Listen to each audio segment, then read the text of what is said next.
नमस्कार, पहाड़ समाचार देख रहे हैं आप। मैं हूं आपके साथ धीरेन्द्र अवस्थी और बुलेटिन की शुरुआत बड़ी खबर से करते हैं। विधानसभा चुनाव की तारीखों का ऐलान हो चुका है। उत्तराखंड में एक चरण में 14 फरवरी को वोटिंग होगी और एक ही दिन में 70 सीटों पर वोटिंग होगी। 10 मार्च को वोटों की गिनती होगी और उत्तराखंड में किसकी सरकार बनेगी ये साफ हो जाएगा। तो कल चुनाव आयोग ने प्रेस कॉन्फ्रेंस करके 5 राज्यों में विधानसभा चुनाव की तारीखों का ऐलान किया। उत्तराखंड में 14 फरवरी को वोटिंग होगी। एक चरण में उत्तराखंड की सभी 70 विधानसभा सीटों पर मतदान होगा और 10 मार्च को किसकी सरकार उत्तराखंड में बन रही है ये साफ हो जाएगा।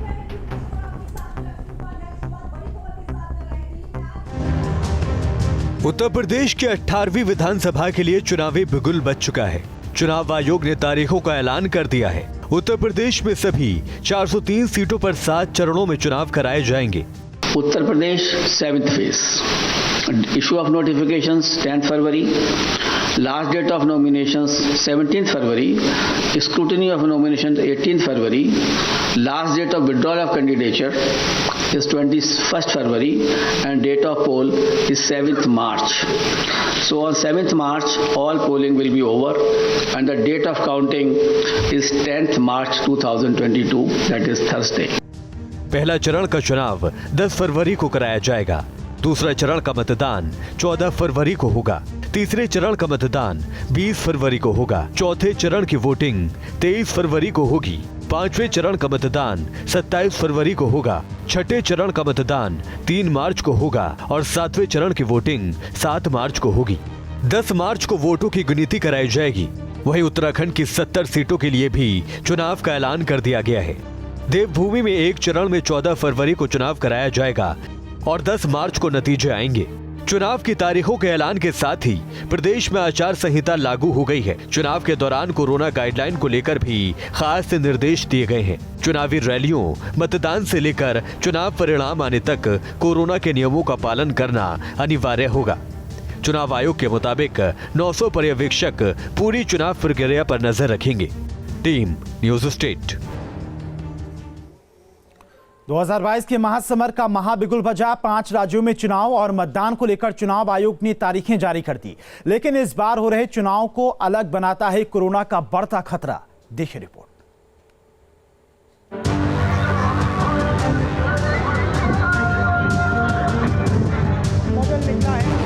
And foremost is the COVID safe election. They will be equipped with all COVID mitigation facilities. So an undertaking will also be taken whenever any rally will be allowed. No road show, no padyatra, no cycle, bike or vehicle rally, and no any procession.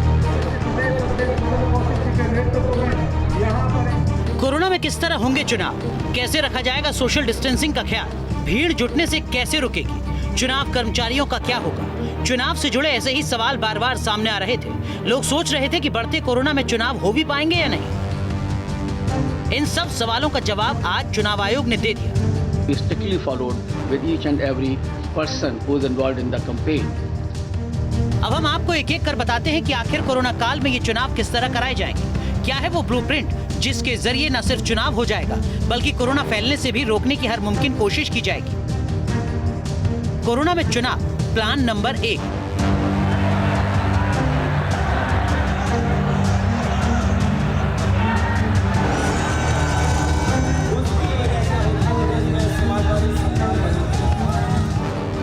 जब जब चुनाव की बात होती है तो इसी किस्म की तस्वीरें जहन में पैदा होती हैं। नारेबाजी और जयकारों का शोर, समर्थकों की भीड़ और नेताओं की हुंकार। लेकिन अगर ऐसा ही इस बार भी होता है तो कोरोना संक्रमण तेज होने की आशंका पूरी है। इसी वजह से चुनाव आयोग ने सबसे पहले चुनावी भीड़ पर विराम लगाया। No road show, padyatra, cycle, bike vehicle rally and procession shall be allowed till 15th January 2022. Commission shall subsequently review the situation and issue further instructions accordingly. So up to 15th of January, because the situation is dynamic, it is not static. No road show, no padyatra, no cycle, bike or vehicle. चुनाव आयोग ने साफ कर दिया कि ना तो बड़ी बड़ी रैलियां होंगी, कोई रोड शो नहीं होगा और ना ही होगी पदयात्रा या फिर बाइक रैली। यह आदेश 15 जनवरी तक लागू रहेगा और अगर कोरोना संक्रमण काबू में आया तो जरूरत के मुताबिक फैसले का रिव्यू किया जाएगा। लेकिन ऐसे में सवाल भी उठते हैं कि आखिर पार्टी अपना प्रचार कैसे करेगी, उम्मीदवार किस तरह मतदाताओं तक पहुंचेंगे। इसका जवाब भी चुनाव आयोग के पास है। कोरोना में चुनाव प्लान नंबर 2। ऐसा नहीं है कि चुनाव आयोग ने पूरी तरह राजनीतिक दलों, प्रत्याशियों और नेताओं के चुनाव प्रचार पर फुल स्टॉप लगा दिया है, बस तरीके बदले गए हैं। चुनाव आयोग ने सभी दलों को सलाह दी है कि वो प्रचार के लिए ज्यादा से ज्यादा डिजिटल और वर्चुअल माध्यम का इस्तेमाल करें। साथ ही डोर टू डोर कैंपेन की इजाजत भी दी गई है, लेकिन सिर्फ 5 लोगों के साथ, यानी 15 जनवरी तक भीड़ भाड़ वाला कोई प्रचार नहीं होगा। चुनाव आयोग ने एडवाइजरी तो जारी कर दी, लेकिन क्या सभी दल या फिर प्रत्याशी इन नसीहतों को मानेंगे? अगर किसी ने कोरोना प्रोटोकॉल का उल्लंघन करने की कोशिश की तो क्या होगा, इसका भी जवाब जान लीजिए। कोरोना में चुनाव प्लान नंबर 3। चुनाव आयोग ने नामांकन के साथ ही कोरोना प्रोटोकॉल के पालन की मानो गारंटी भी तय कर दी है। Each political party candidate shall have to furnish an undertaking in the application form under Suvidha that it shall abide by all the extant instructions, guidelines in this regard. So an undertaking will also be taken whenever any rally will be allowed. Later on, when we review the situation after 15th or something like that, only then again also these undertakings, COVID guidelines have to be strictly followed with each and every person who is involved in the campaign. चुनाव आयोग ने न सिर्फ Covid protocol तय किया, बल्कि ये भी सुनिश्चित किया कि कोई भी प्रत्याशी, दल या गुट इसका उल्लंघन न कर पाए, और अगर ऐसा किया तो सख्त कार्रवाई का भी दम भरा गया। यानी वोट के लालच में चाहकर भी कोई कोविड प्रोटोकॉल को तोड़ नहीं पाएगा। प्लान तैयार है, तारीखें तय हो चुकी हैं। 16 जनवरी का सभी दलों को बेसब्री से इंतजार होगा जब गाइडलाइंस रिव्यू की जाएंगी। लेकिन चुनाव आयोग ने यह साबित कर दिया कि संवैधानिक जिम्मेदारी और कोरोना से बचाव साथ साथ भी किया जा सकता है। और देहरादून में उत्तराखंड के मुख्य निर्वाचन अधिकारी ने भरोसा दिलाया है कि आगामी विधानसभा चुनाव में चुनाव आयोग के नियमों का पालन किया जाएगा। उत्तराखंड में सेकंड फेज में चुनाव होगा, 4 फरवरी को मतदान होगा और 10 मार्च को मतगणना होगी। राज्य में शनिवार से आचार संहिता लागू हो जाएगी। मुख्य निर्वाचन अधिकारी ने बताया है कि 15 जनवरी तक राज्य में रैली, सभा, पदयात्रा, साइकिल यात्रा और नुक्कड़ सभाएं, रोड शो करने पर रोक लगा दी गई है। सेकेंड फेज में इलेक्शंस लग रहे हैं। डेट ऑफ हमारा इश्यू ऑफ नोटिफिकेशन उत्तराखंड के लिए 21 जनवरी को होगा। Last date of making nomination ये होगा 28 जनवरी को। डेट ऑफ स्क्रूटिनी जो है वो 29 जनवरी को होगा।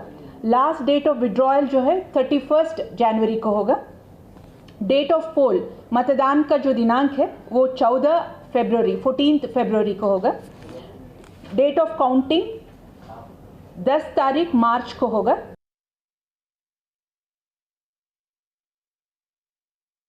हो चुकी है। बेसिकली डिफेसमेंट ऑफ प्रॉपर्टी पे पहले हम लोग एम्फेसाइज करेंगे।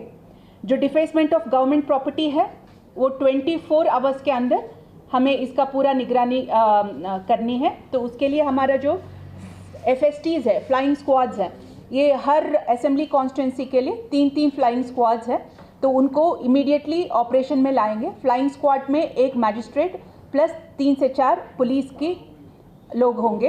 तो ये हर असेंबली कॉन्स्टिट्यूंसी के लिए ये 3 होंगे at any given point of time, depending on rotation. 12 घंटे या 8 घंटे का होगा तो उतना ही मल्टीपल टीम्स वहाँ पे वो रखेंगे। और चुनाव की तारीखों के ऐलान के बाद उत्तराखंड के सीएम पुष्कर सिंह धामी का बयान आया है। धामी ने दावा किया है कि न सिर्फ उत्तराखंड में बीजेपी की सरकार बनेगी बल्कि 60 से ज्यादा सीटों पर बीजेपी का कब्जा होगा। धामी मानते हैं कि कोरोना काल में चुनाव कराना सबसे बड़ी चुनौती है, लिहाजा सरकार हर गाइडलाइन का पालन करेगी। इस बार बीजेपी आगे बढ़ेगी और हमने जो नारा दिया है अब की बार 60 पार, हम अपने कामों के आधार पर यहाँ का इतिहास बदलेगा और भारतीय जनता पार्टी की बड़े बहुमत की यहाँ पर सरकार बनेगी। अब चूंकि चुनाव आचार संहिता लागू हो गई है और चुनाव आचार संहिता में चूंकि चुनाव आदेश के जो भी निर्देश होंगे उन निर्देशों के क्रम में हम लोग काम करेंगे। हम लोग पूरी तरह से तैयार हैं और पूरी तरह से शांतिपूर्ण मतदान के लिए, अच्छे मतदान के लिए, अच्छी सरकार चुनने के लिए उत्तराखंड की जनता आगे आएगी और अच्छी सरकार चुनेगी। चुनाव की तारीखों के ऐलान के बाद उत्तराखंड बीजेपी अध्यक्ष मदन कौशिक का बयान सामने आया है। मदन कौशिक ने कहा है कि चुनाव के लिए बीजेपी पूरी तरह से तैयार है। साथ ही उन्होंने कहा है कि इस बार चुनाव में बीजेपी और मजबूती के साथ में सत्ता में वापसी करेगी। चुनाव में एक व्रत तैयारी की है। बूथ और पन्ना प्रमुख स्तर तक हमारा एक कार्यकर्ता खड़ा है, तो निश्चित रूप से हम चुनाव आयोग की गाइडलाइन के अनुसार काम करेंगे। 2017 से बड़ी विजय प्राप्त होगी। नरेंद्र मोदी जी का हमारे पास मार्गदर्शन है, युवा मुख्यमंत्री है, मजबूत आधार है, मजबूत संगठन है, बूथ तक हमारा संगठन खड़ा है। वहीं उत्तराखंड बीजेपी प्रभारी दुष्यंत गौतम ने कहा है कि सरकार ने पिछले 5 सालों में बेहतर काम किया है, जिसको लेकर हम जनता के बीच जाएंगे। वहीं उन्होंने सरकार बनाने का दावा भी किया। भारतीय जनता पार्टी हमेशा चुनाव के लिए तैयार रहती है कि उसका संकल्प चुनाव लड़ना नहीं होता, सेवा भी उसका संकल्प है। हमने हर साल अपना रिपोर्ट कार्ड दिया है, एक साल बेमिसाल करके हर साल हम जनता के बीच में आए हैं। इसलिए हमें कोई ऐसी चिंता वाली बात नहीं है, क्योंकि पार्टी ने और सरकार ने बहुत अच्छा काम किया है। ऐसे ऐतिहासिक निर्णय किए हैं जो कभी पहले आपको देखने भी नहीं मिलेंगे। जो आपकी 4 धाम की यात्राएं हैं, सैनिक धाम हैं, और महिलाओं को बराबर के हक की बात है। अनेकों अनेक कार्य कह सकते हैं कि जो जनता को छूते हुए हैं, और जनता हमारे साथ में। वहीं केंद्रीय राज्य मंत्री अजय भट्ट ने कहा है कि हर चुनाव को जीतने के बाद पार्टी अगले चुनाव की तैयारी में लग जाती है। वहीं उन्होंने बीजेपी की जीत का दावा भी किया। उसी दिन से हमारा अगले चुनाव की तैयारी लगती है। सेवा करते हुए हम जनता की सेवा करते हैं। वोट जनता अपने स्नेह प्रेम के साथ देती है, और जिस तरह अभी हमने जो यात्रा निकाली थी, विजय संकल्प यात्रा, जो सैलाब जन सैलाब उमड़ के जनता का आया है, उससे साफ हो गया है कि उत्तराखंड में भारी बहुमत से भारतीय जनता पार्टी पुनः आ रही। उत्तराखंड के पूर्व सीएम तीरथ सिंह रावत ने कहा है कि चुनाव में डिजिटल प्रचार से फायदा होगा। कोरोना काल में चुनौती है, लिहाजा चुनाव आयोग की पहल सराहनीय है।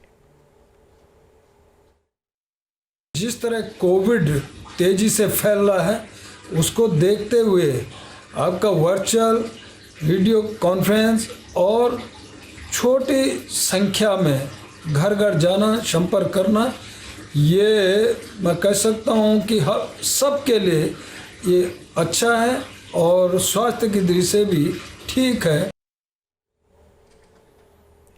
उत्तराखंड के पूर्व सीएम हरीश रावत ने कहा है कि चुनाव आयोग की गाइडलाइन से सभी सियासी दलों पर लागू होनी चाहिए। यूपी चुनाव को लेकर हरीश रावत ने कहा कि उत्तर प्रदेश में कुछ क्षेत्र संवेदनशील हैं, लिहाजा वहां 7 चरणों में चुनाव है। फरवरी को वोट पड़ेंगे और एक ही फेज में उत्तराखंड में चुनाव होंगे। ये सारे निर्णय स्वागत योग्य हैं। और जो कंप्लायंस की बात कही है, कोविड प्रोटोकॉल का और इलेक्शन कोड ऑफ कंडक्ट का, कांग्रेस ने हमेशा उसका पालन किया है, हम आगे भी पालन करेंगे। और हम उम्मीद करते हैं कि ये सब चीजें यूनिफॉर्मली सभी पॉलिटिकल पार्टीज पर लागू होंगी।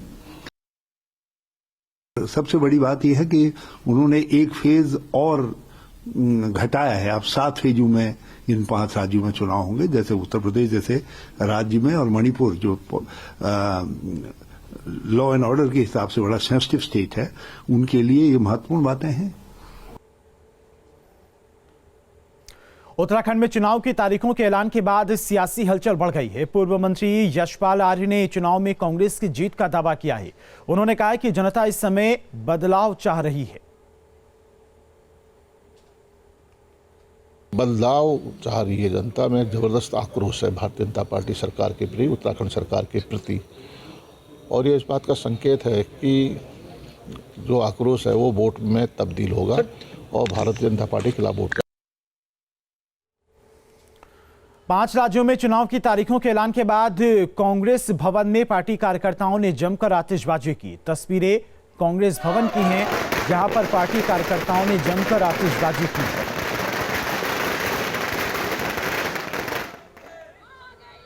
तो ये तस्वीरें देहरादून के कांग्रेस कार्यालय के बाहर की हैं। चुनाव की तारीखों के ऐलान के बाद कांग्रेस के कार्यकर्ताओं ने आतिशबाजी की है।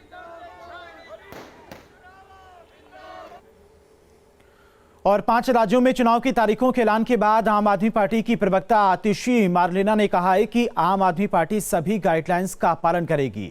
साथ ही उन्होंने दावा किया है कि दिल्ली के अलावा आम आदमी पार्टी की एक और राज्य में सरकार बनेगी। 5 राज्यों में चुनाव का बिगुल बज चुका है। हमारे साथ आतिशी हैं, आम आदमी पार्टी की प्रवक्ता है। आतिशी जी, 5 राज्यों का चुनाव आ गया है, जिस मोस्ट वेटेड चुनाव 5 राज्यों का चुनाव आयोग ने टाला नहीं है। किस तरीके से आम आदमी पार्टी देखती है? देखिए, सबसे पहले तो हम चुनाव आयोग का धन्यवाद करना चाहेंगे, क्योंकि मुझे लगता है कि देखिए, भारत जैसे देश में कभी भी चुनाव करवाना आसान नहीं है, चाहे जनसंख्या हो, चाहे डाइवर्सिटी हो, चाहे इस देश का साइज हो। महामारी के दौरान ये बिल्कुल अलग प्रकार के चैलेंजेस भी सामने आते हैं। हमें खुशी है इस बात की कि चुनाव आयोग ने चुनावों को पोस्टपोन नहीं किया। हमारे लिए इन तीनों राज्यों का चुनाव, पंजाब, गोवा, उत्तराखंड, महत्वपूर्ण है और हम तैयार हैं, हम कॉन्फिडेंट हैं। मुझे पूरा भरोसा है कि 10 मार्च को जब इन तीनों राज्यों के रिजल्ट आएंगे तो दिल्ली के बाहर 1 से ज़्यादा राज्य में आपको आम आदमी पार्टी की सरकार बनती हुई मिलेगी। वैसे भी 14 फरवरी आम आदमी पार्टी के लिए एक बहुत लकी डेट है। आम आदमी पार्टी की प्रवक्ता है आतिशी कॉन्फिडेंट है पूरी तरह के 5 राज्यों में जो चुनाव होने हैं, इनमें से 3 प्रमुख राज्यों पर दाव खेल रही हैं और कह रही हैं कि इन 3 में से किसी एक राज्य में ज़रूर आम आदमी पार्टी की सरकार बनेगी। और चुनाव आयोग ने कोविड के मद्देनज़र जो प्रोटोकॉल जारी किया उन सभी का पालन करने की बात करती हुई। वीडियो जर्नलिस्ट सिद्धार्थ के साथ मणिदीप शर्मा। और रुकते एक छोटे से ब्रेक के लिए। पहाड़ समाचार में खबरें लगातार जारी हैं।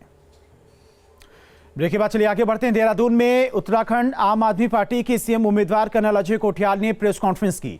कर्नल कोठियाल ने बताया कि हमने सैनिक प्रकोष्ठ बनाया है। सैनिक प्रकोष्ठ के अध्यक्ष कर्नल कोठियाल पूर्व सैनिकों के पास हम पहुंचे, पूर्व सैनिकों की समस्याएं सुनी, शहीद सम्मान राशि 1 करोड़ देंगे और रिटायर्ड सैनिकों का अनुभव काम भी आएगा। हर डिपार्टमेंट में रिजर्वेशन होगा कि उसको नौकरी दी जाएगी। उसके लिए हमने एक बनाया सैनिक प्रकोष्ठ, जिसमें कर्नल सुनील कोटनाला उसके प्रेसिडेंट हैं। सैनिक प्रकोष्ठ जगह जगह सैनिकों से सुझाव ले रहा है, आप बताओ कि क्या क्या चीज़ें किस प्रकार से होनी चाहिए जो कि सैनिकों के लिए नौकरी में, रिजर्वेशन में उनको दी जाएंगी। हर वो सैनिक जो शहीद होता है, परिभाषा जो मैंने बोली, उसको जिस दिन वो शहीद हुआ अगले दिन उसको 1 करोड़ रुपए उत्तराखंड गवर्नमेंट देगी। ये हमारी आज की प्रेस कॉन्फ्रेंस का आपसे बुला करके रिक्वेस्ट करने का जो था वो कारण था। देहरादून में आम आदमी पार्टी के खनन के मुद्दे पर एक बार फिर बीजेपी पर तीखा हमला किया है। हाईकोर्ट की ओर से राज्य सरकार की खनन नीति पर रोक लगाने पर पार्टी ने कोर्ट का धन्यवाद जताया और इस दौरान पार्टी ने बीजेपी पर गंभीर आरोप भी लगाए हैं। आरोप है कि अपने चहेतों को आर्थिक लाभ पहुंचाने और चुनावी लाभ लेने के लिए आनन फानन में ये नीति बनाई गई थी। खनन नीति पे धामी सरकार को पूरी तरीके से उनका सच उजागर किया। एक चाबुक जो है हाई कोर्ट का धामी सरकार के ऊपर चला है कि वो अपने निजी फायदे के लिए अपने खुद के जो चेले चपाटे हैं, उनके लोग हैं, उनको फाइनेंस करने वाले लोग हैं, उनको संरक्षण देने के लिए और अपने पूरी राजनीतिक बिसाख बचाने के लिए और चुनाव की तैयारी में जो फंड आता है उसकी जुगाड़ के लिए। और अब बात पहाड़ों पर हो रही बर्फबारी की। पहाड़ों पर बर्फबारी और बारिश के डबल अटैक से जहां एक तरफ ग्रामीणों की मुश्किलें बढ़ गई हैं, तो वहीं दूसरी तरफ सैलानी बर्फबारी का लुत्फ उठा रही हैं।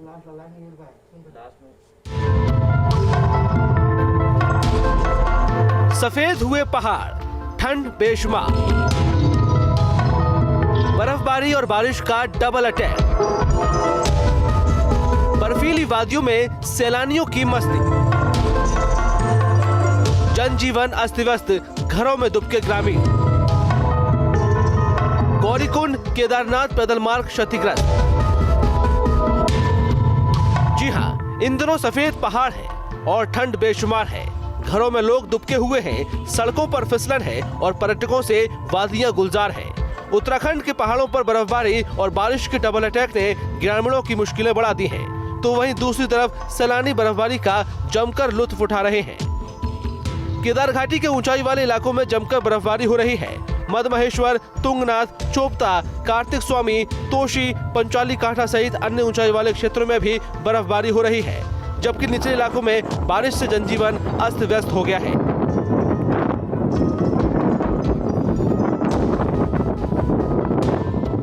यहां अब तक 1.5 फीट तक बर्फ गिर चुकी है। बारिश के कारण गौरीकुंड केदारनाथ पैदल मार्ग के भीमली में विशालकाय पत्थर गिरने से मार्ग क्षतिग्रस्त हो गया है। वहीं दूसरी ओर मिनी स्विट्जरलैंड कहे जाने वाले चोपता में बर्फबारी होने से सैलानियों के चेहरे खिले हुए हैं। यहाँ इस साल सीजन की दूसरी बर्फबारी हुई है। बर्फबारी के कारण चोपता गोपेश्वर राष्ट्रीय राजमार्ग भी बाधित हो गया है। राजमार्ग को खोलने के लिए जेसीबी मशीनें जुटी हुई हैं। केदारघाटी क्षेत्र में सुबह से ही काफी बारिश हो रही है। यहाँ पर काफी बारिश के कारण आम जनजीवन परेशान है। आम जनजीवन घरों में रहने को मजबूर है। तो वहीं उत्तरकाशी में भी ऊंचाई वाले इलाकों में बर्फबारी और निचले इलाकों में बारिश हो रही है। गंगोत्री राष्ट्रीय राजमार्ग सुखी से आगे बंद हो गया है। जिले के गंगोत्री, यमुनोत्री धाम सहित हर्षिल, मुखबा, सुखी में बीते कई घंटों से बर्फबारी हो रही है। बीआरओ के जवान सड़क मार्ग खोलने में जुटे हुए हैं। अब बात करें चमोली की, तो लगातार बारिश और बर्फबारी से तापमान में भारी गिरावट दर्ज की गई है। जोशीमठ ओली में बर्फबारी के बाद पहुंचे पर्यटक जमकर बर्फबारी का लुत्फ उठा रहे हैं। ओली तक पहुंचने वाली सड़क पर बर्फबारी के कारण आवाजाही बंद हो गई है। ओली में पर्यटक रोपवे से ही पहुंच पा रहे हैं। मौसम विभाग की माने तो अगले 2-3 दिन तक अभी राहत मिलने वाली नहीं है। Team news state.